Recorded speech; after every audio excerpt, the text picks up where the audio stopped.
Barbie! I told you to wait in the dream house. Boys, avenge me! Avenge me! Avengers! Bazinga. Scruffy-looking nerf herders. Ethan Hunt contacted you? I am good, Rooster. I'm very good. So you are Yoi's a trainer who trains. Gonzo the Great will ride this baby again. Hello and welcome to episode 96 of the Real Serious Podcast. We got a big week. We got Now You See Me, Now You Don't. And then we're actually talking about, I think, the first movie with someone who is in the intro. And that is Glenn Powell's Running Man. There's no way that's the first movie with someone in the intro. I think it might be. No, we did Twisters. Oh, we did do Twisters. Also, I'm sure we've done others. We've done a Muppet. We've done several Muppet reviews. We did the Star Wars episode. All right, I was just completely wrong about that then. Quite wrong. But it's a Glenn Powell week. We're talking Running Man. But we also have a lot of trailers and a lot of news. So it's actually a pretty packed week. But then actually, the true news of it all is it's Wicked Week. Yeah, it We're is. About to get wicked, as the kids say. No one mourns theater workers this entire week because it's going to be rough. Our boy is seeing it early. Yeah, fan screening. Should I look up what specifically the screening is called? He's so secretly in, Charlie. He's got. I bet he's going to wear a witch's hat. To go on Wednesday, he's secretly in. Like, he's so pumped for this movie. We know he is. Excited.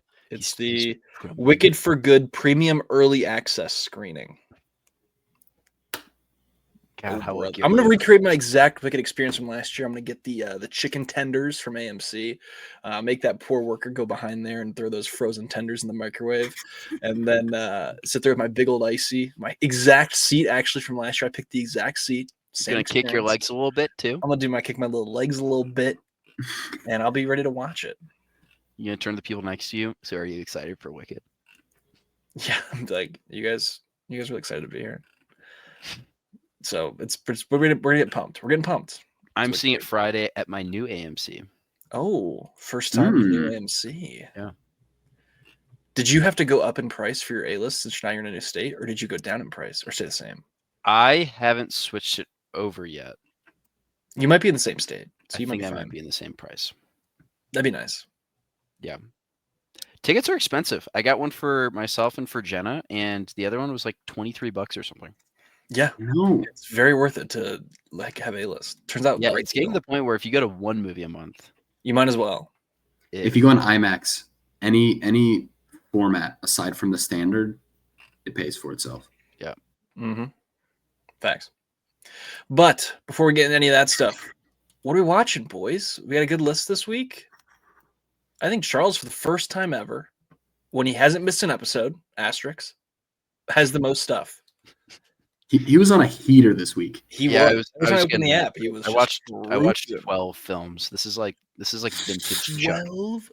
This is like a summer before I started work when I was watching like 16 every week. Yeah, that last little bit of living together was just my word. Yeah, it was a stinky room. I didn't leave. Yeah, and I don't know if you guys saw it, but I watched a ton of 2025s. Yes, I did see that. Because I was feeling left out of a lot of our conversations. So okay. You got up. I watched first I watched Frankenstein per your guys' rec. This was awesome. I think it's my number 2 in the year behind Sinners. Whoa. Beast. I gave it 4.5. It was a monster. It's really long. But then again, I feel like all the great movies are like pretty long, you know? Or a lot of them. I think it told the story very well. I thought it looked really good. It sounded really good. And I appreciate, I felt like the lighting and all the kind of design felt very Halloween-y and spooky, but not actually scary. I think Jacob Elordi did very well as well. Yeah, this was great. Then I watched 28 Years Later, gave that 3 stars. I did not. You liked it that much. You guys didn't like it? No, I'm surprised you liked it that much. It felt like a very you wouldn't like it movie. Why? Because it's a little spooky. I like zombie stuff. It's got a little spooky vibes to it. I can do zombies. Marvel zombies? Come on, that's all Chuck. That's all Chuck. That's like my MO. Yeah, and I'm really happy I saw it this week because I didn't realize there was a sequel coming out. Maybe I missed the episode where we talked about that. And I saw the trailer for it, and I was like, "Oh, sweet, can't wait." Then I watched Warfare. This was not a very long movie. It was like an No. hour and 40 minutes, but it was Quite quite good, though. Quite good. Gave it 4 stars. Might be like my number 6 on the year or 5. Wow. It's Nice. pretty far up there. Then I watched The Phoenician Scheme. This sucked. I didn't enjoy this Dang. at all. I don't know how you guys felt about it because I liked the Phoenician Scheme. Jack. I haven't seen it. Oh, okay. Then I won't go into it too much, but it was kind of just like a boring story to me, and it felt like Wes Anderson has a style. This felt like over the top Wes Anderson. It felt like if you like distilled him to like a droplet, like that's It it. felt like it was overwhelming how Wes Anderson-y this was. And I like his style, but it was just kind of like, okay, like pump the brakes, brother. Then I watched The Other Guys. Hadn't seen this before. Has like 70 different quotes that are just like awesome. Greatest comedy of the last 20 years. Aim for the bushes. Some are saying it. No comment. But yes, I gave it 3 stars. Then I watched Training Day. Hadn't seen this. Honestly, I hadn't really seen any of these. Training Day, I give 4.5. I was really close to giving it 5. I don't know. I feel like I give 5 stars like Barry. Like I have to feel something really strongly in a movie to give 5 stars. Mhm. And I was almost there with this. I feel like if I watched this like 2 or 3 more times, I would feel it. But I thought it was great. Like Denzel's all-time just crooked dude. I loved Ethan Hawke in this role. More recently, I've been realizing Ethan Hawke. I don't think I had really seen any of his films, but he's got the sauce. Yeah. Yeah, he does. Dead Poets. Sauce. And Yeah, he this, does. he's got the sauce. Blue Moon. You're a Hawk guy. I'm a Hawk guy. Yeah, 4.5 stars. Then I watched The Longest Yard, which I honestly turned it on because I felt like it had a lot of like societal impact. You know, The Adam Sandler Longest Yard. I thought it did. Yeah. They were making legislation because of this movie. What? Is that what you're saying? Like it's like that level of societal impact, or like just like No, as like a comedy. oh, I feel like this had okay. like societal impact Okay. as a comedy. Clearly, I'm off base here. No, I like The Longest Yard. That was an all-time like middle school movie for me. That was like Really? early Netflix. Like when you first got Netflix, The Longest Yard was on Yeah. Netflix. Yeah. Well, I gave it 2.5. The only thing I really liked about it was the football part. I didn't really think it was that funny. Like for a comedy, I'm looking to laugh a little more, and it just wasn't that funny. You didn't like the joke of Terry Crews constantly having McDonald's? It's Burger King, actually. Oh, dang. My bad. Wrong My bad. fast food My chain. bad. Hunter. But my caption bad. was Megget in parentheses Nelly looking like Jonathan in parentheses MVP Taylor out there. That's all. Heck yeah. Heck yeah, man. Then I watched Nobody 2. This was like really bad. This stunk. What? Holy smokes. Did you guys like this? I liked the ending. I didn't see it. Don't watch it, Jack. It's a waste of time. It's No, bad. Jack, you should I haven't seen the definitely watch first one. I haven't either, and I'm never going to watch the first one. See, can I add something here? I feel like what happens is people are like, oh, you're like on the movie podcast. Like, have you seen this? Not obscure, but like, have you seen this movie? And I'm like, no, because I went to go see Nobody 2 instead. Like, Yeah. Yeah. you know what I'm saying? That's how you prove you're a real movie guy. You're like, no, sorry, I couldn't watch Gone with the Wind. I had to watch Sisu 2, Road to Revenge. Well, it's a good thing I also watched Gone with the Wind this week. Oh, there it I'm is. getting there. Yeah, Nobody 2, bottom of the list, 1.5 stars for 2025. Then I watched The Running Man, which I think we'll all discuss. We all saw it, right? Yes. Also Yes. The Running Man. Cool. Then I watched Gone with the Wind, and oh boy, you guys, neither of you have seen Gone with the Wind, right? No. Mm-mm. Well, it's 4 hours for starters. It's extremely long. There are like 3 Oh. different. and this is, I'm not like necessarily criticizing, but there are like 3 different stories in this film, which is interesting. There is a disclaimer at the beginning. This film is incredibly racist. Do you guys know what Gone with the Wind means in this context? No, but I feel like you're gonna bum me out with what you say. Gone with the Wind. So it's a movie that takes place like right before, during, and post Civil War in the South. Gone with the Wind means the destruction of a way of life, like the antebellum South. And in this instance, it means like the obliteration of the Southern way of life during the Civil War, which basically like the main character, Scarlett O'Hara, is this like spoiled white girl in Georgia whose family owns like a plantation and has a bunch of slaves. And Gone with the Wind means like gone is the way of that life. It's like, wow. So like there's a disclaimer at the beginning. It's like, just so you know, this might be tough to stomach, because it was made in like a different time, blah blah blah. But like everything in this film has been preserved and retained to be like the exact way it was produced, just to kind of like. I think that's actually good. Yeah, no, I do too. But as you're watching, you're like, wow, this is like just a bummer. Yeah. Also, I didn't know anything about this film going into it. It's supposed to be a romance. I would argue it's way, way more of a tragedy. Like it's a tough movie. You like one character, they're probably dead at the end. Like it's long, and it's like it's well told, definitely, but it's definitely like a sad one. And you get to the end, and you're like, I feel really bad right now for every character in this film. I looked it up. Sorry to interrupt, Charles. This guy directed 2 movies in the same year. Who directed this Gone with the Wind? He directed in the same year the Gone with the Wind and the Wizard of Oz. Did he really? Yeah. That's like the most insane 1-2 punch ever. yeah. So he introduced color. He did. Cool.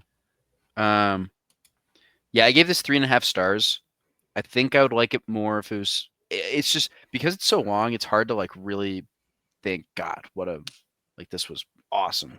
It's definitely great, and I can definitely see like the impact and this had on cinema and Hollywood and society. But it's long, and it ages in a weird way because it's so like Southern Confederacy centric. And then the last movie I watched, this is an interesting follow-up to Gone with the Wind. I watched Role Models, 2008 with Paul Rudd. What did I give that? I think I gave it 3 stars.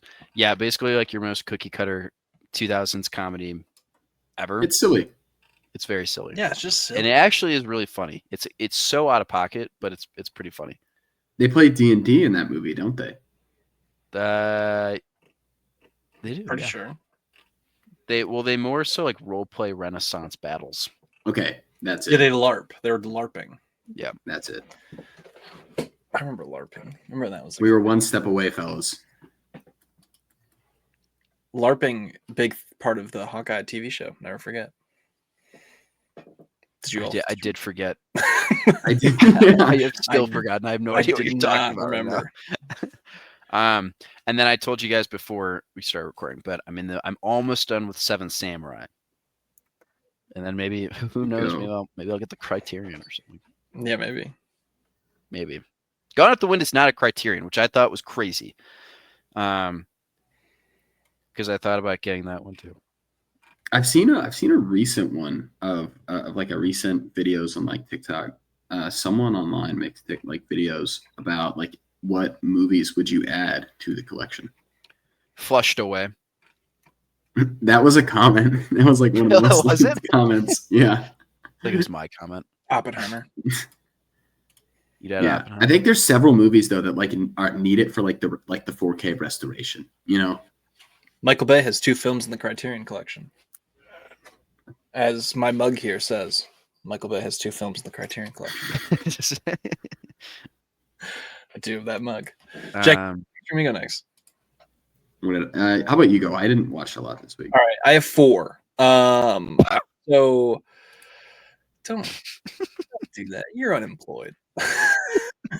Oh, It's true. So you just remember got how I was roasted. like, hey, I'm gonna read The Hunger Games, then I'll watch a movie afterwards. Yeah, and I was surprised by it. Yeah. Brother, That did not read a that lasted 1 Hunger Games. Because I was like, man, I really want to watch Catching Fire. So I watched Catching Fire. I gave that 4.5 stars. I think Catching Fire rocks. Catching Fire is the best one. My comment on Letterboxd is cinema. You know, Ooh, rest I in gotta peace. like that. Saw that one. But I Chose not to did. like it. I bought Sunrise on the Reaping, which is the new one that comes out next year. So actually, I have no movie I can watch for that right now. So I will read that before the movie. You know, I've been saying that about Dune Messiah. I think this will be a little easier to read than Dune Messiah. Maybe. And then I watched movie Legend, which I'm getting a little into dark fantasy right now, guys. It's a good vibe, I gotta tell you. If you're thinking of anything, get into dark fantasy. Legend is awesome. It's directed by Ridley Scott. It came out in 1985. There's 2 versions of Legend. There's a theatrical version and then like the Ridley Scott version. I watched the theatrical version for this. It's great. It is so weird and so awesome and like stunningly beautiful. The fact that things don't look like this anymore is such a bummer. Like there's swords and magic and unicorns and like the devil. And Tom Cruise has a funny unibrow. It's great. This was like the last Cruise movie before he became like Tom Cruise, because it's the year before Top Gun. So interesting. I give that 3 stars. Then I watched The Running Man and Now You See Me, Now You Don't, which we'll talk about here in a little bit. That's what I had. Lovely. Well, I watched, I think, our favorite movie of the year. I rewatched Materialist. I think it holds up pretty good. Wasn't enough to really like raise my score, but I think there's a lot that I really like in this movie. I think that movie fell short a little bit. Fell short with me, that's for sure. Yeah. Couldn't reach it. Nice. Whoa. Oh my god. Holy cow. Whoa. Yeah, God, that movie makes me feel bad. Yeah, I don't know. I think Chris Evans, while he's been in some movies that I think we wish he'd maybe not decline, but we definitely think he's got some better movies in him. He continues to be the highlight for me. I think Chris Evans is so good in this movie.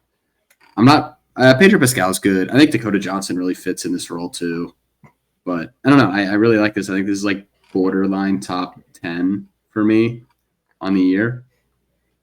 I really like it. I think it has a good, I mean, not a good, I mean, you can choose to take whatever message you want out of this movie, but I think you can take the positive, the fact that like, you know, real love should win in the end, but will it always?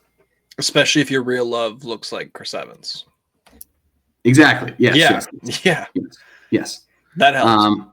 It does. But I really liked it. Close to for me to move it up to a 4, but remains at a 3.5 right now. Then I watched The Running Man. I watched 3 episodes of Succession. I am down to the final 8 episodes, I think. So it's getting real good. Just got past the episode. It's okay. It was good. So I like it. Shout out Succession. I can't wait till you finish it. I'm very excited to hear your thoughts on the finale. I'm pumped. All right. Do you want to get into some news? Okay. Don't sound too excited there. Okay. Let's do it. One thing we missed last week, which I feel so ashamed about because it's like my kind of thing. They're making a Miss Piggy movie. Jennifer Lawrence and Emma Stone are developing a Miss Piggy movie. And this is like the coolest thing in the whole wide world to me. The Muppets are so back. I missed this news. I'm just kidding. When she was doing all her press for Die My Love, Jennifer Lawrence revealed that her and Emma Stone are co-developing this movie. It's being written right now by Cole Escola, who I believe just won an Oscar, if I'm not mistaken. Or a Has Jennifer Lawrence and Emma Stone been in a movie together? No, but they're going to be in this. Dude, I don't know. I just feel like these are two actresses that would just like mesh really well together. I think Aren't they're there like interviews with them together. Yeah, I can't remember. I'm pretty sure there is, and I just feel like they have such a history. like a dynamic range, and they're both like so funny. A Tony. That's what the cool one. Yeah, no, I think this is like a perfect kind of combo of people. I think Emma Stone's producing career is actually very interesting. She produces quite a bit of stuff that I'm gonna pull it all up so I can give like a full list and give her a true rundown. But she's produced 11 things. Cruella, which I mean, if you guys seen it, I think I liked all of her kind of stuff that she's been in recently. So Poor Things, The Curse, Begonia. But then also for her stuff that she's produced as well as A Real Pain, which came out last year, obviously. I think we all saw. Yep. And then I saw the TV Glow. So two of like probably the better things from last year she was a producer on. And then obviously upcoming, she's got Miss Piggy. So go her. That rocks. People are yelling in the background of what I'm doing right now. Just I thought that was Charlie. No. That was Charlie. That's my level. Oh man. Muppets are up. Muppets are up. Muppets are back. I've never experienced Muppets being back like this besides 2011. So people like me, Muppet heads out there, it's good to be us. It's good to be us. All right. Next up is Jimmy Olsen. Jimmy Olsen is getting his own TV show where it's apparently a kind of a spinoff. The Gorilla Grodd is going to be in it. It's going to be a crime style mockumentary. Are we hyped for our boy Skylar Gisondo? Are we getting a Gorilla Grodd like a minifigure? Charles asking the real questions. No, that sounds great. I'm It's like one of my favorite parts about the new Superman, so I think I'm all in. I think he's great. I like Skylar Gisondo, but I'm just like, look, there's a bajillion other things that we need to figure out for this DC universe. I maybe, in my opinion, I'm like, I would just like let's bring Batman out. You know, like let's Robert Pattinson. I agree. I think they know who the Batman is. They're just not going to tell us. Chuck gets it. Sorry, can you guys hear me? Yeah.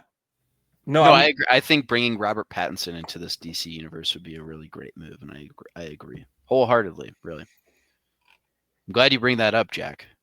I'm just gonna say I think I don't know. I just don't know how I feel about them doing this Skylar Gisondo movie or a TV show when I feel like we've just gotten Superman and then Peacemaker 2 was just whatever.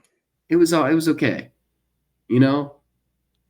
So I think they're taking like the Marvel route where they're just like, all right, let's make a TV show about like anything. When I'm like right now, like focus on the big picture, big ticket items. And that's how you get people back in like on the DCU train. So that's where I'm at. I don't know. Maybe I'll watch it. Yeah. I'd like James Gunn to maybe just be like, all right, yeah, you know what? Like, let's focus on the big movies. And if that has a lot of success, then maybe like Disney for business reasons, obviously they didn't make the TV shows before the movie. Yes. The question I think is if it's about the newspaper, are the two main people going to be in it? As in, will we get Clark Kent and will we get Lois Lane? Because I think you'd have to find a reason they're not in it. That is a good point, and it'd be expensive to include them. Yeah. Unless he just goes on vacation with his ex-girlfriend, which maybe it's his origin story. Just him in high school, like getting bullied and stuff. It's his high school newspaper, and that's how he gets hired. It's actually the Office remake. They're just gonna throw him in there. Yeah, he's just in season 2. Yeah. I don't know. But yeah, so that's happening. Next up is Sabrina Carpenter is going to reboot Alice in Wonderland into a new musical. So she's going to do a musical version of Alice in Wonderland starring her. Cool. Whose idea was this? I think hers. And is it new music that she's writing and singing? I don't know. Here we go. Let me read it to you. Per the Hollywood Reporter, Carpenter will star and produce in an untitled movie musical based on Lewis Carroll's Alice in Wonderland for Universal Pictures. The espresso hitmaker will team up with Platt and Lauren Scafaria, who's best known for writing and directing Jennifer Lopez's critically acclaimed movie Hustlers. Scafaria will write and direct the new take on Alice in Wonderland. Sorry, can you go back just like a little bit? Which one? Critically acclaimed The Hustlers. critically acclaimed. This is what I'm reading what the article says. Mark Platt is also producing it, who's a producer on like a lot of stuff that you would know. I like Mark Platt. So that's happening. Are you guys pumped? You guys are the musical people in this. I like Sabrina. They're basically wicketing with that. There's an opportunity to make money here. I feel like Sabrina Carpenter. No, but it's like she likes the like the big sets. I mean, for her concerts, her set looks pretty cool. So I'd like to see maybe what the set design is looking like, especially for Alice in Wonderland. Kind of hard to beat like the Johnny Depp aesthetic. That thing. They kind of went all out. I think if it's hard to beat that, we've lost society. Those movies I thought were horrible. Did you like those? I think I don't remember the movies themselves, but I remember like the little fat Tweedledee and Tweedledum were so freaky to me. Yeah, they were kind of creepy. Hers will be a much more like tangible world. Like when I think of kind of like what her Alice in Wonderland would kind of look like, I would almost even say it's like limited CGI. Maybe. But at the same time, like they're not going to pour a ton of money into this. So like, will it? I don't know. Maybe this is the next CGI fest. Maybe this is the next Wicked. I don't know. One can hope it's as good as Wicked. All right. I got some speed news here. Let's speed through this next little couple things. Rick Flag is going to be in Superman 2. Big part of Superman 2. Thumbs up, thumbs down, yay, nay. I need some consistency from this guy. I feel like he's all over the place. We get a different Rick Flag cinematic universe. It's just what can we do next with Rick Flag? Which Rick Flag will show up in Frank this universe? Gorillo. It's gonna be Gorillo. Gorillo. Grodd. Yeah. It doesn't really move the needle for me. All right. I like him. I just think his character is unpredictable. I guess so. I mean, he's obviously set up for going after metahumans at the end of Peacemaker 2, but I still kind of don't. I don't know. All right, next up, Dune 3 finished filming. So they're ready for next Christmas, which comes out, next November. It comes out 1 year from 4 days ago. Wow. Yeah. Are we going to get a really cool, questionable popcorn bucket again? I hope so. A boy can dream. I hope so too. And then the last two pieces of news, Star Trek, a new Star Trek movie is in the works at Paramount from Jonathan Goldstein and John Francis Daly. You may be saying to yourself, who are those guys? Well, let me read you this article and I can tell you. Did anyone see the Dungeons and Dragons movie from a few years ago? Yes. Did you like it? Yes. So did I. And that's who's doing this. It's those guys. Yes. Yeah. All right. Wow. I think Star Trek is like an underrated IP in terms of the movies that they've had. Yeah. I think that they have some really good stuff. These guys also the Chris Pine ones are good. I agree. I like the Chris Pine ones. They also wrote the Spider-Man Homecoming. So they were attached to that, and that's who they wrote that. So they wrote that, right. And then also wrote and directed Dungeons and Dragons, and now they're going to be behind Star Trek. So this will be like fun and playful. Like I think a fun take on Star Trek. I really like Star Trek, and I think Star Trek has a very big opportunity because of Star Wars is kind of. So yeah, I think I like it. Be something. Plus, there's a new Star Trek Lego set coming out. Yeah, true so that. Lego sees something that we don't. Yeah, Well, it's huge. I mean, it's huge. You and I Will know, it- Charles. We saw it at Comic-Con. Like, it's huge. Star Trek is. People like it, except that show was pretty bad. People love that little preview we watched, though. Are we gonna get? Is it gonna be like Spock and Captain Kirk and all that boldly good stuff? go Or is it- where no man has gone before. I love when they do the Shatner. I hope so. You know that you like the whole live long and prosper. I think if you're gonna do it, you might as well just do it. Yeah, I was just like, I didn't know if this is like a I don't know. There's the not a whole Force lot with that. Awakens of Star Trek, and they introduce a super cool character like Kylo Ren. And then they just destroy his character, and they're like, "Yeah, we killed that." We killed that. We could. They fly now. Somehow Palpatine returns. I do love the Starlog Day 47. I love that. We should have Starlogs. It'd be great. They have they beam up and down. Yeah. Beam me up, please. Yeah. Thank you. He talks so funny. I love it. All right. And the last piece of news, arguably might be the biggest piece of news. We got some first looks at the Odyssey. So we got the first look at actually Mia Goth and who's she playing though? Let me pull this up. I'm just like so Almost like I think it looks like a servant. I'm just so almost mad right now. I think she's the daughter of Anne Hathaway. So Tom Holland is playing Damascus, who's the son of Odysseus. And then Anne Hathaway is playing his wife, who is Penelope. That's right. Mia Goth is playing Methelino, one of the maids.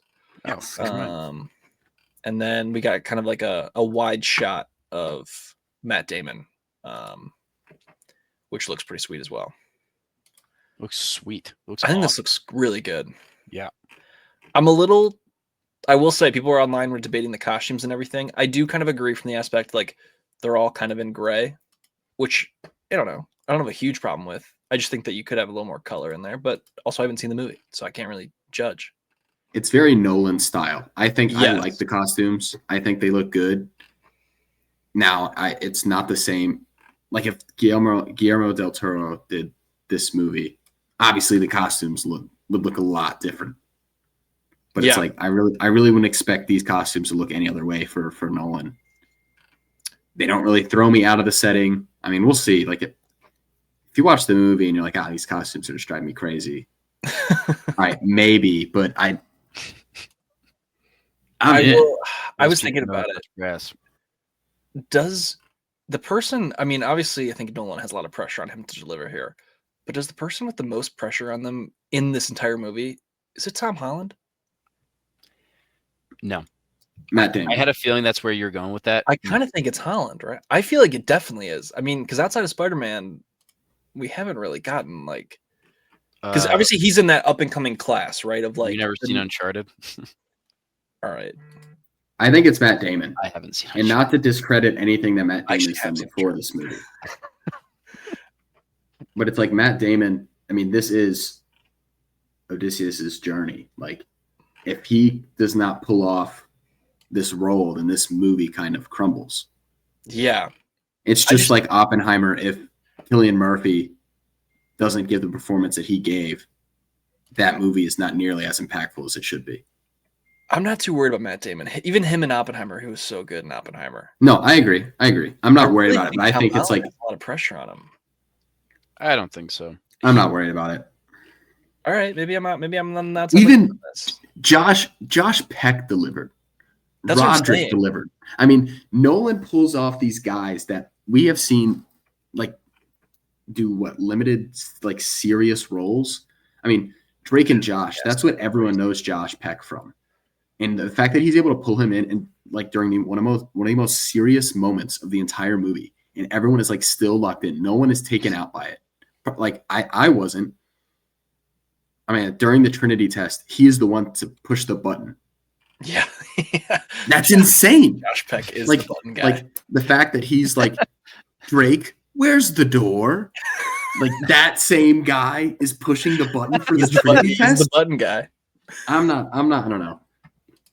I'm not worried about it. I just think Tom Holland has a lot riding on this because, like, of this generation of guys, Sure. he's arguably maybe the most popular, but also like the least for his. Are you saying like for his career? Yes, like in his Okay. career, obviously Spider-Man is like huge and everything. So like he's never gonna not be Spider-Man. But I'm saying like of the up and coming guys that are around his age, like you have Elordi, you have him, you Chalamet, Butler's like more. you have. But I would even say you have Butler, like you have those guys. Like arguably his filmography outside of Spider-Man is the weakest, and like I think there's a lot riding on this being really good, him specifically being really good. I don't really know if I almost feel like in a Nolan movie, like no one's gonna be bad because no one is gonna correct it. Did you watch Dark Knight Rises and saw Talia al Ghul? My father. Like literally, it's tough. It's look. So you know you could be bad in a Nolan movie. Nick, give me another example. He said what, like 10 movies? That's like one. Give me another example, Hunter. Let me think. I'm thinking here. Dark Knight Rises, Batman Begins, Interstellar, Dunkirk. Everyone's pretty good. Harry Styles is good in Harry Styles is We're good. crashing this plane. Yeah, he's good. I do love that. With no survivors. Yeah. I don't let you land. I don't think anyone can be bad. Okay, maybe Dark Knight Rises. They expect one of us in the wreckage, brother. The Brees Hall meme. Okay, I'm not the only one that saw that, right? What? It was like Sauce Gardner going to the Colts, looking at Brees Hall. They expect one of us to be in the wreckage, brother. It's so funny. I really don't think, besides that, no one has ever had a bad performance. Yeah, I guess not. From any of his cast, so I don't think Holland's going to have a bad performance. And Holland's a good actor. We've seen it. All right, fair enough.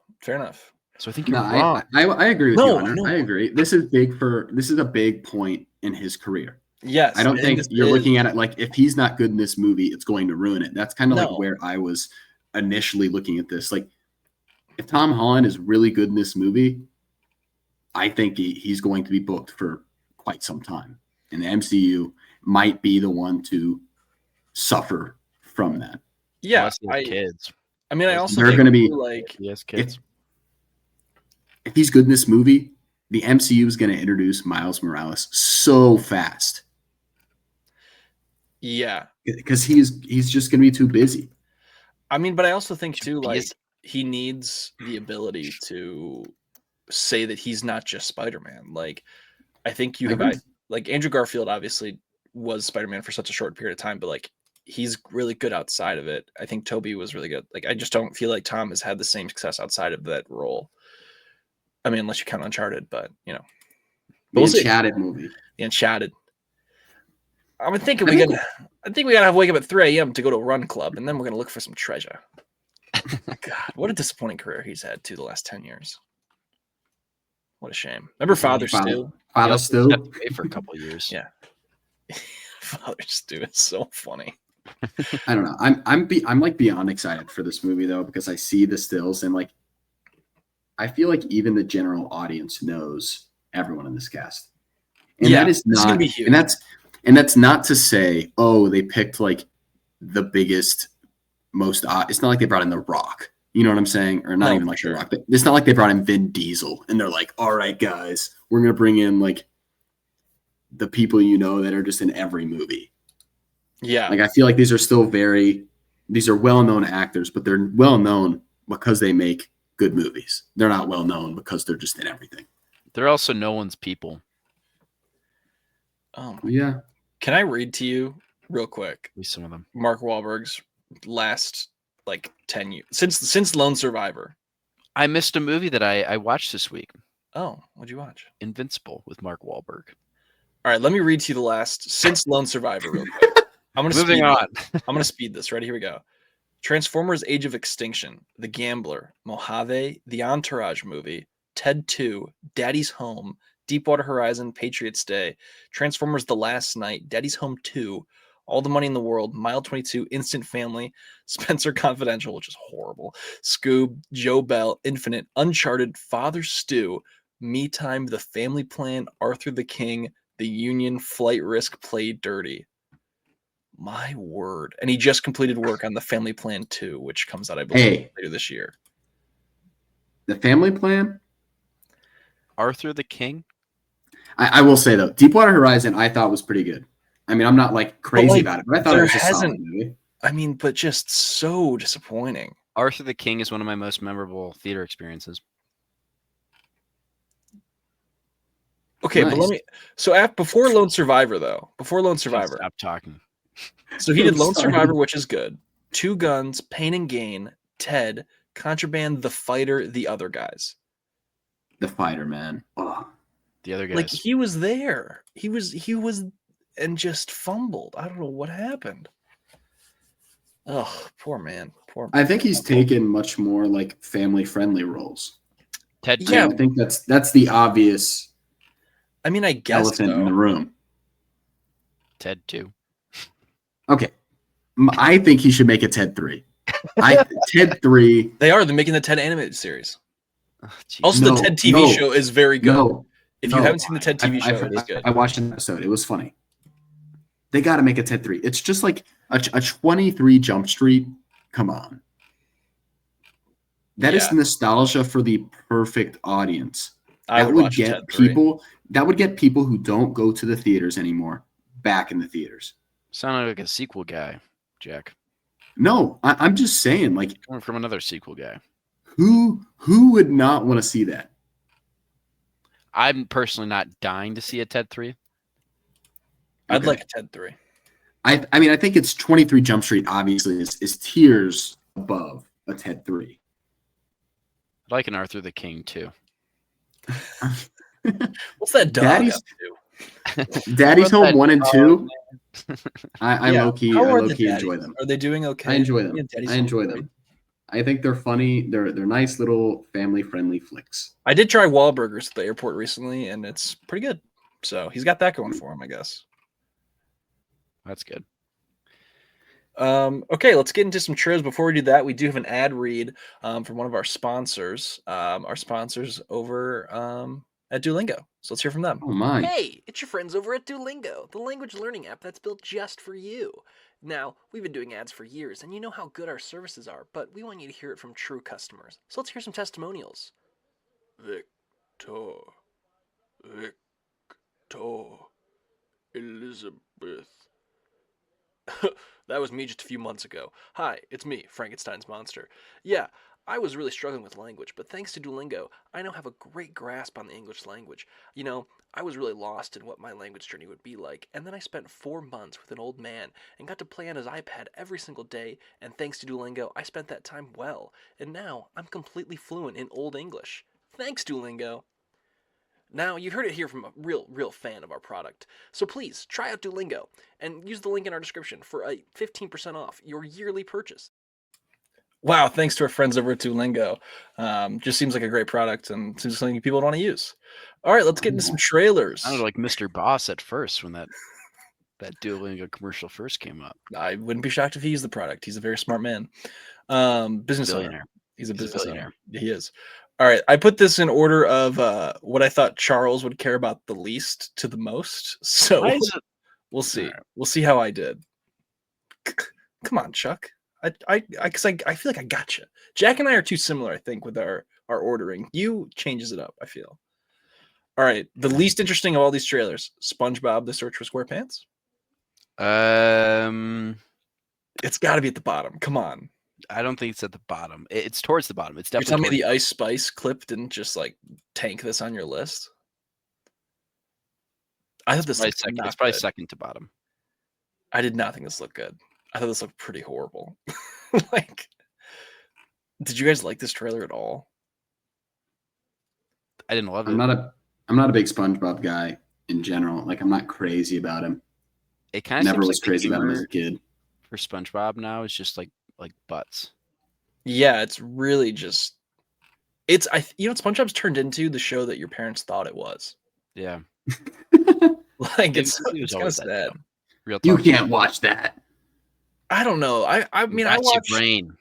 I watched the first SpongeBob movie not too long ago, and it's like objectively very funny. It's so funny. Yeah, and like this just does not look at all like it would be along those lines. It's also a weird animation. Like keep it. how it Yeah, always I want to see him 2D. I don't want to see SpongeBob 3D. So yeah, I thought this did not look good. Any other Wasn't a thoughts? fan. Any other thoughts on SpongeBob? It's not the worst of the trailers, but yeah, I wasn't very into it. All right, is the next one Wuthering Heights? No. Oh, No, I'm actually like kind of looking forward to Wuthering Heights. It looks pretty good. All right. Well, I had Wuthering Heights next on mine. This is like the same movie we just kind of saw. I'm excited for this, but I do think it's not going to be great. I'm excited. I feel like I'm gonna like have to put a bag over my head at this movie because I don't know if I want people seeing me attending this kind of film. You know what I mean? To see a Jacob Elordi masterpiece. To see like an extreme. Never mind. His name being Heathcliff is so funny because all I can think of is that stupid cat. And so whenever she's like Heathcliff, it's just like I think of that cat. And I can't unthink of the cat. Do you guys not know this cat? No, I forgot The cat. Are you serious? You don't know Heathcliff the cat? What? Oh man, I feel so dumb. Heathcliff the cat. Let me look it up. I probably do. He's this orange cat. He's like Garfield's like alter ego. Not really, but like he's like. Do you know this cat? Yeah, dude, it's Heathcliff. And I was just thinking, it's so funny to think he's a fat cat. Whenever she's saying Heathcliff. All right. Well, now I just feel like an idiot. I don't know. I thought this trailer looked very much. It wasn't like the general audience trailer. I think the first one was very much the general audience. Like we're going to grab your attention and let you know that this is a real movie coming out. Yeah, this is. Or I take that. This is the first one said this is a movie coming out. I think this one was much more interesting, personally.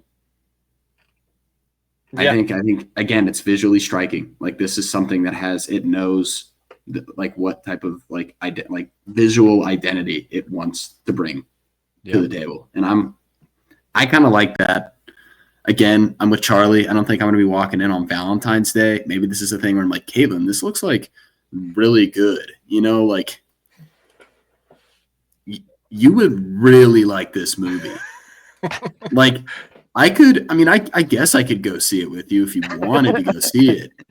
Right? Like it has like if you really want to. Fine. It has this Margot Robbie. Haven't heard of her. Yeah. Who's that?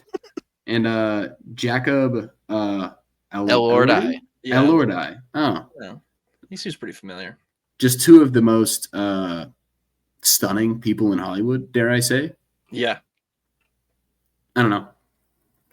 We'll see. I think this movie very much gave off like smut trailers.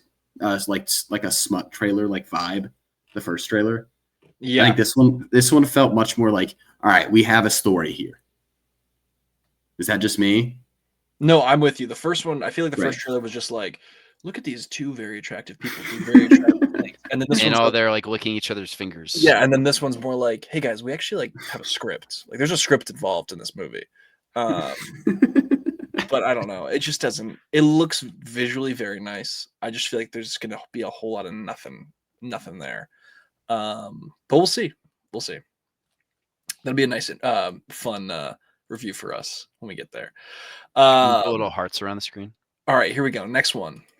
Toy Story 5. I'm over 3 today. Toy Story 5 is my least favorite. All right, I was close. I mean, this is like a nothing trailer though. I meant more just in general. Okay. But I think we were all wondering were they going to tablets. bring like electronics into it. Yeah. And they are. It's funny because wasn't the leap pad like a thing when we were kids? It was. It just wasn't cool though. Yeah. Like brain rot has gotten way too cool for young kids. They're just like, oh, I'm gonna watch a bunch of AI videos and call it a day. Yeah, the AI is getting a little too good. But we need to address the Woody in the room. Come on. Does this break the lore of the franchise? I'm gonna be honest. I watched the fourth one when it came out in theaters, and I'm not gonna say it was I still think I hold the first three above the fourth. But I think I still enjoyed the fourth movie, and I thought that the send-off, I thought it was sweet. The only thing I remember from the fourth movie is Keanu Reeves was in it. What is it? Kaboom? Duke Kaboom? I think so. He's like does like the Yeah. backflips and stuff. Yeah. I thought it was a sweet stuff, though. And then they're just like, yeah, psych. He's back. I'm very interested to see how this is going to work. I mean, obviously, I think it'd be good, and I think it's going to actually be very timely and like poignant to say like technology is taking toys. But also, I don't know. I'm a little more interested in this now that I'm thinking about it. Same. You know what? Who cares? Let's just get a new toy story every 5 years, forever. Who cares? Somehow, Woody returned. That's what we're gonna get. Yeah. Oh God. All right. Next one. Nope. Anything? No. Please. No, I agree. It's okay. It's okay. It's okay. Jack, the floor is yours. No, I think obviously as a podcast, I think we've kind of been like, we like sequels, darn, like another one. Oh. But I feel like for the most part, we're just like, all right, like come on, like we're milking this again. Yep. But I feel like the Toy Story movies, even the fourth one, I'm like, all right, it's not like they destroyed the entire franchise. If you want to believe that the fourth movie exists, you can believe the fourth movie exists. If you don't want to, you don't have to. Yeah. I personally really did not like the fourth one, which is why I'm not. I just think it's so not memorable. Yeah. Compared to the other three, I'd agree. But yeah. But yeah. All right. There's two that I'm thinking are at the bottom of your list now, Charles. I'm gonna go with Good Luck, Have Fun, Don't Die. The Gore Verbinski. I thought this looked good. I like Sam Rockwell. I think the rest of these are all good. I think this looked pretty decent-ish, and the fact it comes out in January makes me a little worried, I will say. But that we haven't heard about it until now. Yeah, and it comes out in January. But I do think this. I'm doing the joke that we always make, but like, are you guys getting Everything Everywhere All at Once vibes from this? Like, I'm getting that vibe of like. I haven't seen that one. Oh, okay, that's fine. I know what you're talking about, Hunter. Right? It's just like I don't know. There's a vibe to it. I will say a lot. Everything Everywhere All at Once. I think the trailer didn't initially like strike me as like, man, I have to see this movie. Agreed. But once it came out and everyone was raving about it, the word of mouth. All right, like I gotta go check this thing out. This a little bit different. Yeah, fair enough. But I understand. We did. Charles and I did see Sam Rockwell in person. He was sitting next to a villain. He was actually playing a villain when we saw him. He's one of the bad guys. Well, he wasn't a villain in that movie. I'm talking about like a real life villain. Oh, I know you're talking about. Yep. Rhymes with Manthony Mamos. They mean the Glorious King that attended the Running Man premiere with Glenn Powell? Yeah. Did he really? Supporting stars. Twisters reunion. Heck yeah. Yeah. It looked pretty sick. Junk. They don't call him the GOAT for nothing. Anthony Ramos. Anthony Ramos. Heck yeah. I don't know. That video is still hilarious to me. Just to think the fact that you guys went to Comic-Con and you went to, I don't know how many panels you guys went to, but out of all the panels at Comic-Con, he just happens to show up. Only like 5. And of all the 5, it was, of course. It's destiny. It was destiny. That is not an accident. No, that was the universe bringing them together to put them in the same room. They had to be together. And then he said he liked Lord of the Rings. I was like, oh. Yeah, just what a moment. This guy is so awesome. I mean, he's just the best. Well, he cheated on his girlfriend. So. Oh, all right. Well, he was cool in the moment. Like Lord of the Rings. All right. The next one, I'm actually going to put Marty Supreme next. Ooh. Is that just because it's the second trailer? So we've already seen the trailer. My excitement is about as high it's going to get. I'm pumped for Marty Supreme. I don't want to see any more. I don't want to see anything else. I actually like the first trailer more. That's not a crazy take. That is not a crazy take. But yeah, this looks sweet. I cannot wait to see this. Best Picture and Best Actor inbound. Feeling it. Dream big. Oscar, darling. Dream big. Dream big. Dream big. Dream- Want the jacket. Have you seen his jacket, his Marty Supreme Yeah. jacket he walks around in? I need that jacket. Well, I'm sure somewhere on Temu it is available. I'm gonna wait till the It just A24 depends. shop throws it up. I want Dude, the imagine- jacket and I want the ping pong paddle that's the USA. You have to go to the movie theaters and just go into an empty movie, like a theater, and just like sit in the middle and just like that would be nasty. Yeah, with the jacket. Put that on the Instagram. Yeah. First That'd be viral tough. post. Good. I think this looks so good. But I also I don't want to see anything else. I don't want to see anything else. I like how they changed up the music. Yes, I'm with you. I agree. That's what I didn't like about this trailer, because I thought Forever Young was like an all-time great. I agree. I think that But then first trailer putting it- was really good. But I think extending it would have just been like, I don't know. The fact that this rocks with several different songs playing, I don't know. Maybe it's just me, but like Forever Young, like I would listen to it, get goosebumps every single time. Yep. But then this one, like I've only seen this a couple times, but we've seen that, I swear, like every movie I've gone to for the past, 2 or 3 months, that's played. So I feel like if it were to swap, it'd be the exact same. I would really like the Wheaties box. Yes. I would love a Wheaties box with Marty Supreme on it. That should be, if that is not a thing that's happening, I will be so annoyed. I want to get one, cut off the front, and then frame it. Yeah, just put on the wall. That would be dope. Well, Yeah. obviously the movie has to come out and it has to be something I consider to really like, which from I the think we're trailers good. it appears We're that.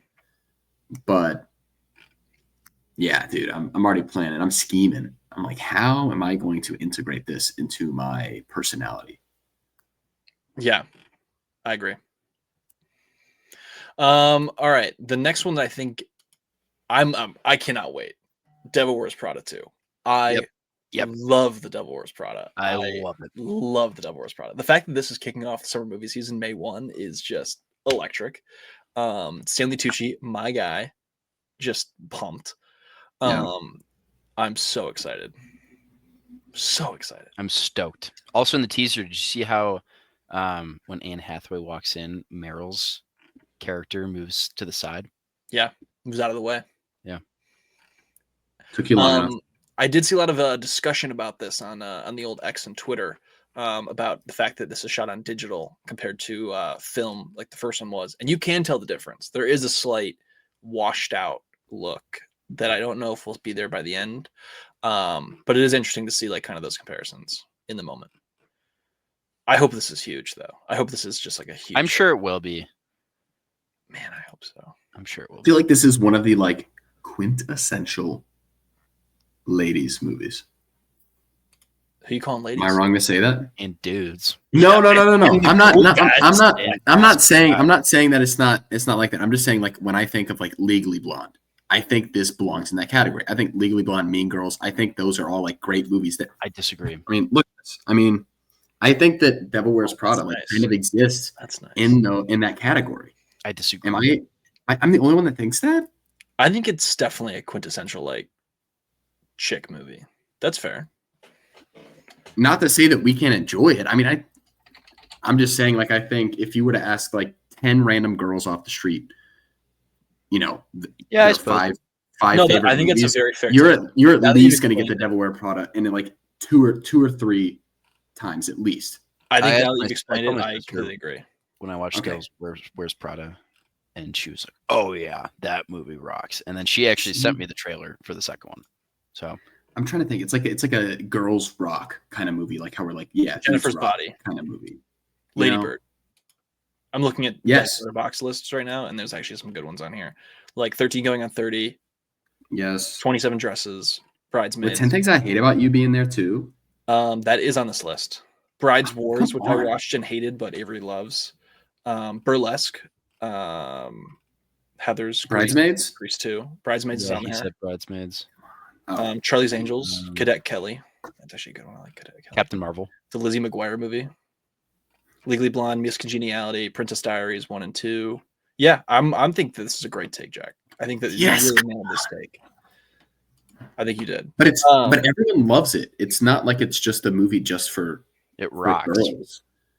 But it's like going through elementary and like middle school. I feel like these were some of them, like, or probably middle school. Like Mean Girls was one of those movies that like all the girls would talk about, and I'm just like, oh, they like love this movie. And then I watched it when I was like 17, and I'm like, dude, this is like peak cinema. How did I miss out on this? Yeah, like, what is wrong with me? Regina George. Yeah, I had to show out. I don't know. I was just in a very festive mood. So bought this for the Mean Girls the musical. For anyone that can't see, I have a Mean Girls t-shirt on. That's a good shirt. When they're doing the Christmas dance.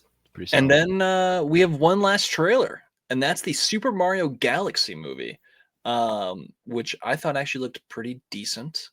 We got our first look at Rosalina and Bowser Jr. Rosalina is voiced by Brie Larson, and Bowser Jr. is voiced by Benny Safdie, which is hilarious. I'm really hoping there's one like 8-year-old out there who's just gonna go see this because they're a big fan of Uncut Gems. I gotta support my Benny Safdie guy.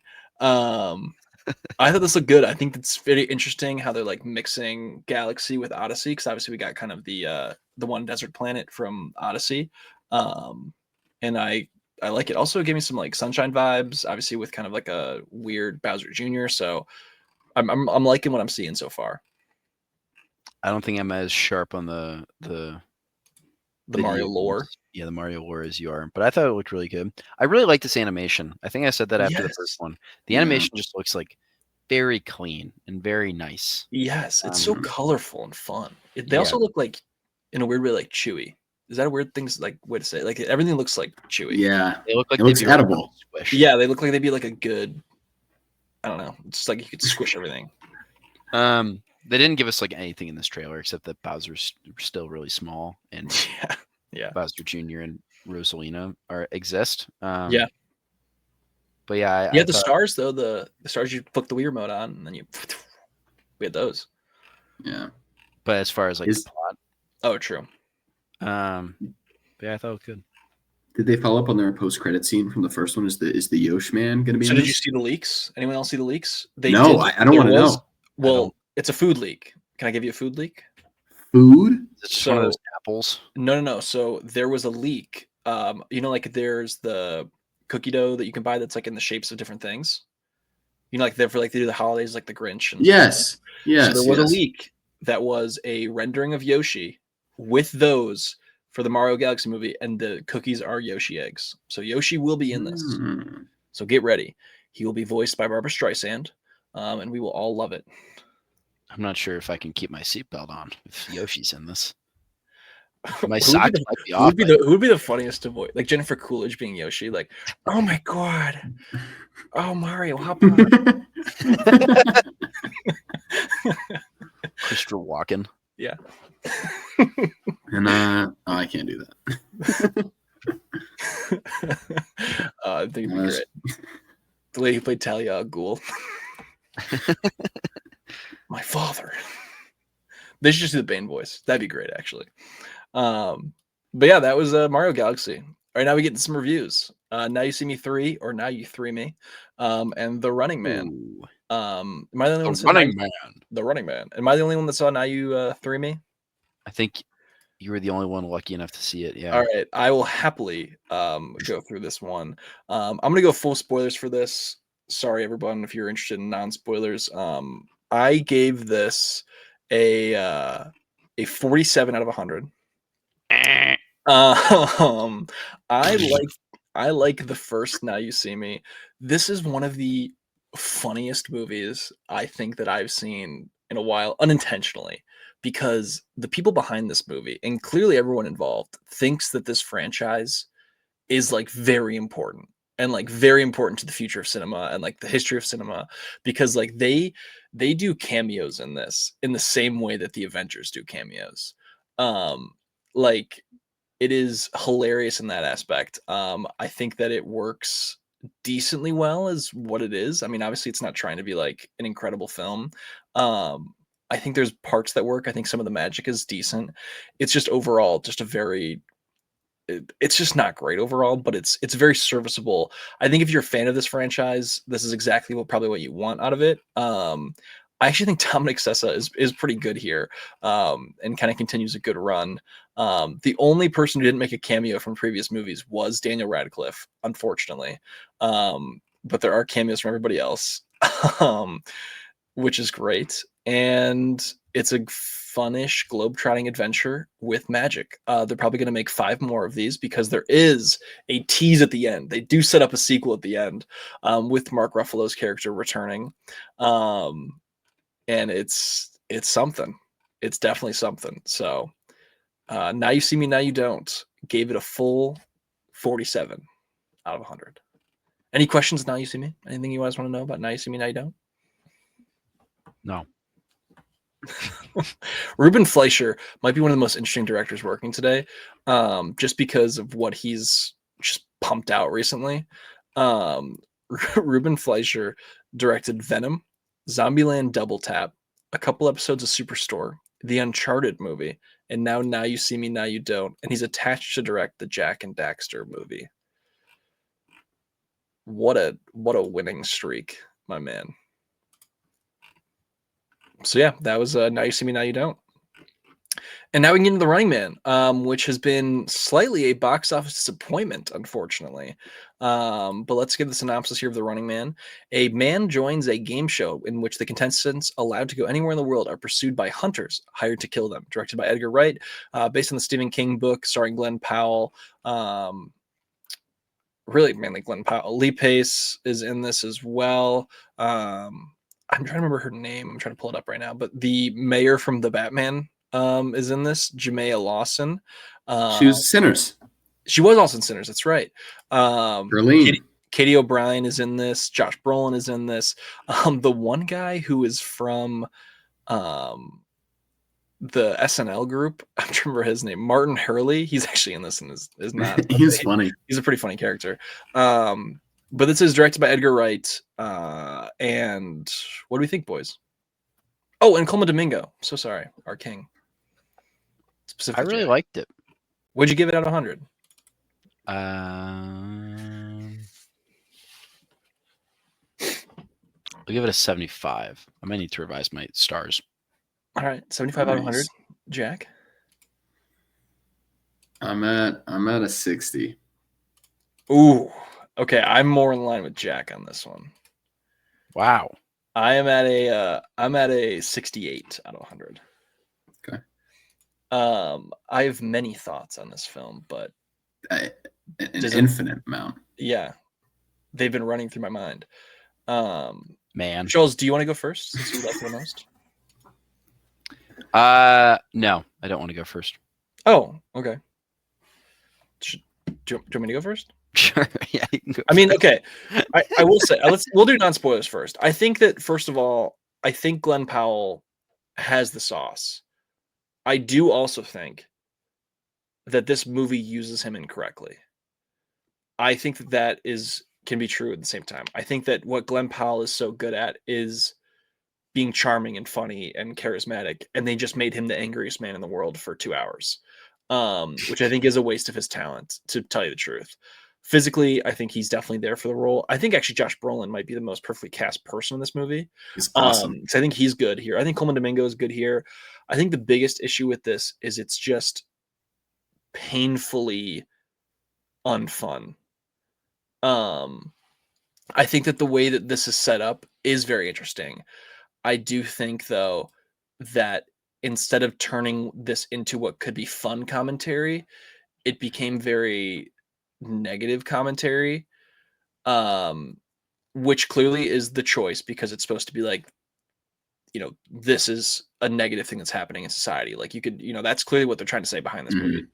I do think, though, that this is the wrong way to go about it, because when you're telling people, let's watch a fun game show with Glenn Powell, that's not what this is. Like, there could have been a fun way to go about this. And actually, just recently watching the Hunger Games is interesting because it's very similar of It kind of is. like the show aspect and Mhm. all this. And I think What I what's was interesting in that is, obviously Haymitch's character in that is kind of like it's a show. You got to sell people on the show.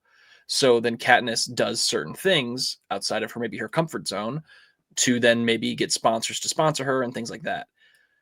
I think that they did a similar thing in this, but instead of making him more charming and did like more fun things, they just went the darker, more social commentary perspective. And I don't think it works for this style of movie, unfortunately. Um, but I do think that it's made well. I think also Edgar Wright, this is maybe his most straightforward film, which is a little depressing. Because if you attach Edgar Wright to something, I kind of expect the Edgar Wright style. And honestly, if you didn't tell me Edgar Wright directed this, I would never have guessed. Like it's unfortunately that. I think there's good set pieces here. I think the plane is a very good set piece. I think the entire like naked climbing up the wall is a pretty good set piece. Um, I also think like the chase with the girl he kind of kidnapped is a good set piece. But like unfortunately, I don't think the parts make a good whole. Just because it's deeply unfun, unfortunately. But what do you guys think? I would argue that I think for a significant portion of this movie, I was very much like, I'm having a blast. This is fun. I think that when this whole world is kind of like introduced, I think there's a lot of fun of, oh, this is the game and this is how it works. A lot of exposition for sure, but I personally I enjoyed it. I think this movie gets a little bit lost in the social commentary of it all. Yeah. I think it's a good message, and I think it's like, I mean, not even a good message, but just like, I mean, I think the It's point an- clearly it's- came across. Like that's it's an interesting idea to explore. yes. I'm for some movies, I think being on the nose with like what you're trying to say is a good thing. For me personally, I think Frankenstein was perfect in that. I think they had certain lines of dialogue that maybe spoke some of the themes into existence. So instead of kind of like watching the movie and trying to figure out, oh, this is going on and this is like an underlying theme and what's going on in the movie, like a certain character has a line of dialogue and like says it out loud. Yeah. For me personally, I thought Frankenstein, that didn't really bother me. I think in this movie, it does it constantly. Yes. And I think there's certain lines in this movie where it doesn't bother me. But I think towards the back end, it's just like a full-on smack to the face. And it's just like, they just keep hitting you back and forth with it. And it's just, for me, it was too much. I think the first half of this movie, I was really engaged, had a lot of fun. I don't really have a problem with like Lynn Powell being angry almost. I think it is more of a problem of like kind of where the story ended up going. And I think if they would have, this is more of a spoiler, so I'll wait for that. But for the most part, like I think this is it was a fun movie. I think it just lost me. I like everyone who was in it. I think it was I think it was well acted. Again, the set pieces and everything were really fun to look at. Like I just think I think it doesn't focus. It gets too zany. It gets too zany at some point, and you're just like, all right, like, what should I even care about in this movie, right? Yeah, that was me. That was me, and I unfortunately walked away from this movie pretty disappointed. That's how I felt, because I was just expecting this to, and again, this is a fun like popcorn flick. Like if someone wants to go like turn their brain off and like go watch a movie, I feel like this is kind of like perfect. I don't know. I just have such mixed emotions in terms of how the ending kind of played out. That's my problem with it. But other than that, I liked a lot of parts of this movie. I just wish maybe we had taken a different turn around that halfway / like third act of this movie. It's interesting because I echo a lot of the things you guys said. I think the difference though is I was never like out.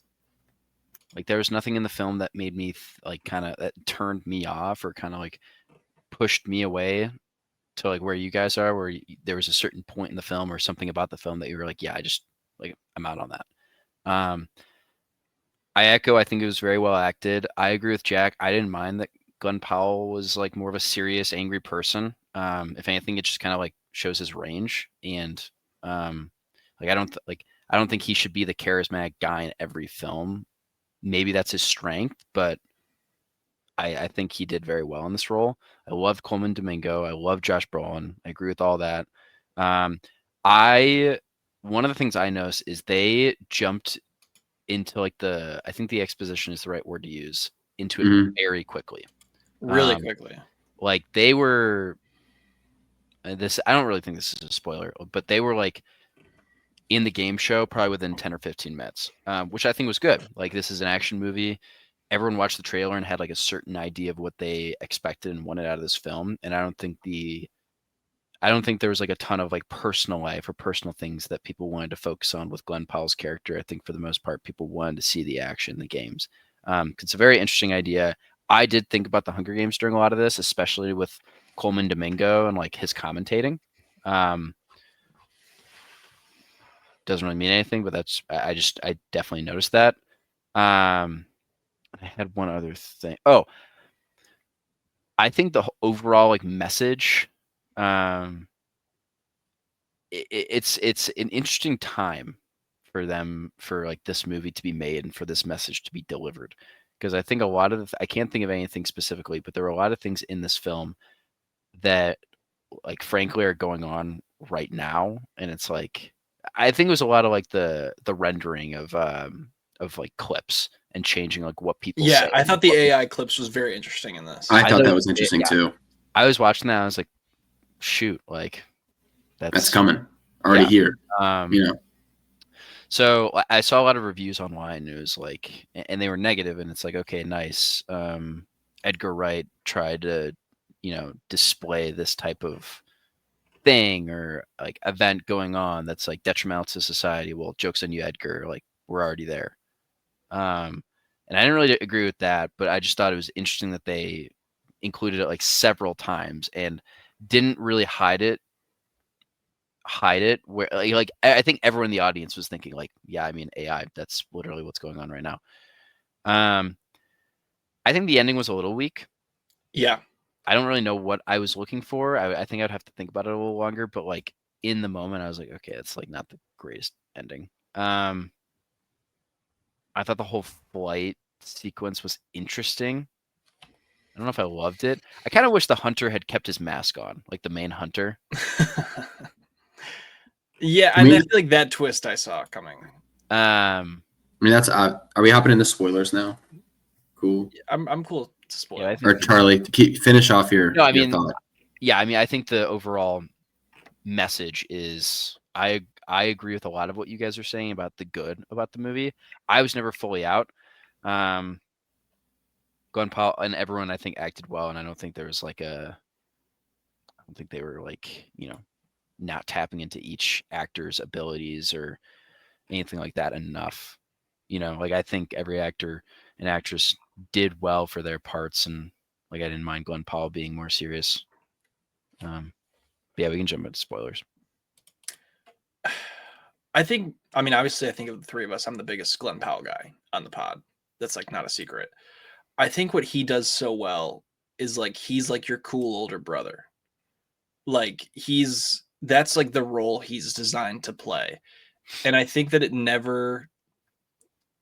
he just never was like the cool guy, I feel like in this. He was just like a miserable, angry man. And I think that it's not his fault because that's what this character is. But I do think that it's an interesting choice when you're selling it like a big action movie to make your main character like a very angry person the entire time. I think I kind of understand where you're coming from, Hunter. I think we're thinking almost the same thing, just very different way of phrasing it. I think what this movie does, I think the best parts of this movie are when it kind of brings this tenderness into the movie. So like, for example, when he's with his kid's sick. I think that's a great scene when he's waiting in line to go do tryouts for the game. The man starts throwing up. He's like, hey, like this man needs a doctor. The guards start like, they're like, move away, keep moving. Yeah. And he shows that he cares about these people and that this is why he's angry. Yes. And I think those are some of the best parts of this movie. Even when he's with the family where the sister is sick and needs medication, he's able to help them. I think that's great. I think the longer we get into this movie, the further we get away from moments like those. Yeah. I think the whole sequence in the car with that girl, I could have gone without. Her scarf cost as much money as, that's obvious. I mean, you walk into this almost like Capitol, I don't remember what it was called, but very Capitol-esque in terms of Hunger Games. The wall. Yeah, go across the wall. These people are living very lavish lives. It's very apparent that there is a certain population that is living, thriving, and there's another that is suffering. I don't think that was needed at all. And I think once that started happening, by the time we even got to the plane and by the time they introduced and said, his family, they killed them. Obviously, I didn't 1,000% believe them, but I understand that why he might. But I was just kind of like out at that point. I was just kind of the entire sequence of, I have a bomb in his pocket. I was like, what the heck are we doing here? I didn't like, love what that. is going on? Yeah. I'm like, why don't they just shoot him? Like, I understand they want the ratings. That made sense. Wait till 8 for the ratings, but like they fake everything all the time. Like, why not just? I also think too, if it was me doing this, you could have made Powell a down on his luck guy who he is a good man, but at every turn he just gets the short end of the stick because he's a good man. So he gets angry and angry at the world. But then as like the running man goes along and he just is the good man that like he always thought he was, his luck starts to turn around because he's surviving in the running man. Like he could have been like a nicer, like just a more charming guy. I don't know. I feel like that was just an interesting characterization to make him just angry the entire time. But I also think the most disappointing thing in this whole movie is the Edgar Wright of it all. I think that this is such a cookie cutter direction that they took this movie. And I don't know if it's because Edgar Wright wanted the message to land or whatever it was, but like his usual style that I think distinguishes him from anybody else is the Edgar Wright isms, and they're just not seen in this film except for the parts that's like that guy's conspiracy YouTube channel. And that's a shame, I think, at least. So I'm not entirely, I've seen Baby Driver, but I think that's really the only other Edgar Wright movie I've seen. Scott Pilgrim. Yeah, I've watched like the first 15 minutes of Scott Pilgrim. Missing out. But I think I kind of understand what you're saying, like that underground, Discord mod guy. Yeah. Very much. That's kind of his style, kind of almost like a quirkiness. Is that? Yeah, I mean, it's like quick cuts, and it's like making sure that shots line up well with music, and the music like informs the cuts. Like Baby Driver is a great example of it because it's like the cuts in that and the beats that you're seeing on screen go with the music in the same way that it's like the way that it's shot and framed is very specifically like in an Edgar Wright's, like that's just his style. And you see it a lot in his Cornetto trilogy, which is like Hot Fuzz, like Shaun of the Dead. But like it's just missing here. And I think that's a shame because I think that you could have used that really well, especially with like this very distinct, almost cyberpunk style of the Running Man.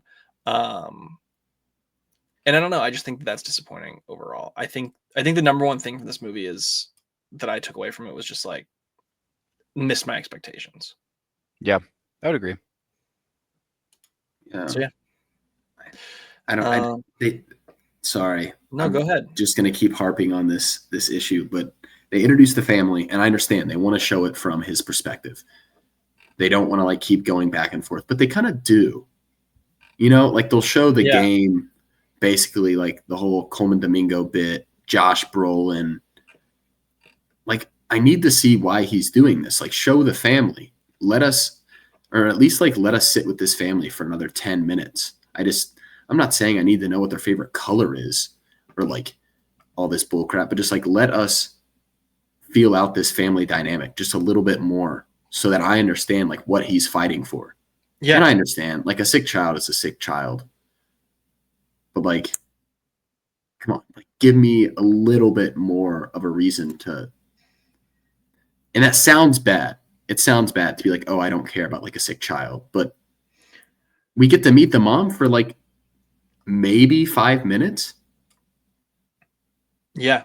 So I'm like, how? And I understand, like, maybe the intention is not to sympathize or not, or maybe get emotional about his situation. But I feel like at the end, that's what's expected. You know, like when this rage ignites him to take out the last hunter. Like, are we supposed to feel like happy for him or sad for him or? And I just didn't feel anything. Yeah. I was just like, all right, cool, he's alive. And then the ending, like, I think, just kind of dragged on a bit because I thought they were going to end it after the Discord mod thing, or like the YouTuber guy showed up. I almost thought, like, where is he now? And then they were just kind of like, all right, well, like, that's it. Which I'm not saying that would have been the way to end it. Yeah, I mean, I also just felt like if he was supposed to be this like generational, like he's the inspiration to have all these people rise up. I never felt like he was like a guy like that. Like, and He especially didn't want to be. no, and I think that that's part. Like, if he was just a good man who was down in his luck and like was charming and fun, like in fun and like I don't know, was in someone you wanted to be. Like, it's like now I understand as an audience member. Like, I'm with you all the way. Like, I understand why he's the point of revolution. But even at the airport, like he's also threatening everyone around him. Like all those people who are supporting him, like he's like, yeah, I got a bomb. If you want me to blow up all those people, like right now, I'll do it. Like even then, it's not. I don't know. I just think that it was it was I don't know, just pushing this narrative forward without pushing the characters to follow the narrative. And I think that's where it left me behind. Real talk. No, you're good. Keep going. I think I could survive the Running Man pretty easily. I don't know, dude. Those DNA things that they're saying would be super hard to get away from. I would just go camping. But you have to return your tapes every day. Yeah, the tapes would be hard. I'd go camping in a rural northern Wisconsin or something. Yeah, and then those people turn you in. They're gonna find out you're in the area and they're gonna go hunting for you. Mm-hmm. True that. I don't know. I feel like I could not. I think that it would be really hard to survive unless you were like a fan favorite. I did think of the fact that like Michael Cera's character was like, oh, we're gonna like pre-record them, and someone else is going to drop them off. Turn them in. That feels like cheating. Like, does feel like cheating, but genius. Like, yeah. I don't remember them saying any rule about that, or maybe they did, but I think that there's too many characters in this for me. And it sounds bad. A lot of characters. A lot, like no one in this cast I'm like is bad, but I just think we could have. And the problem is, I get it. He's constantly running from one place to the next, trying to run to safety. And I liked all the disguises. I thought they were fun when he was the Pope, like, or one of the fathers. Like, I thought that was funny. He loves putting on costumes. The scene. I thought he was gonna be like Chad Powers was gonna show up at some point. He's like, I'm ready to play football, coach. Yeah. That's the next person he puts on. But I thought the costumes were fun. I love the scene where he's in the hotel and the dude's like screaming. First off, why are you looking out of a hotel window with no blinds? Yeah, idiot. Like, you are the most wanted person in the United States, and you're like, I'm just gonna take a look out of my window that's 2 stories high and see what's going on down the street. Make sure no trouble's going on. But I like that scene where the guy was like acting almost like the homeless man, and he kind of like points up at him. I like that. That was fun. I like that whole chase. I like the explosion from that building. I liked a lot of things that were from this movie. I think just the landing for me didn't work. No, fair. I'm with you very, very much on that. All right. Well, that was The Running Man, and that was Nice to Meet Now You Don't. Next week, big week, wicked week.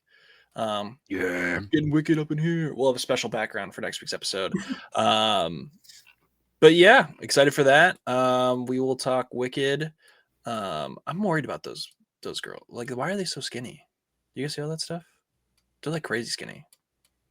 Everyone's like tweeting and stuff like that's really, I don't know. Maybe I should go on that diet or something. I probably need to go on a diet. It's a whole other conversation though. All right. Next week we'll have Charles on a new location. Jack may have something on his walls. And Don't count on it. Don't count on it. And we'll go from there. Anything else, boys? Peace. Peace. Sounds good. Wait for the Miss Piggy movie to come out.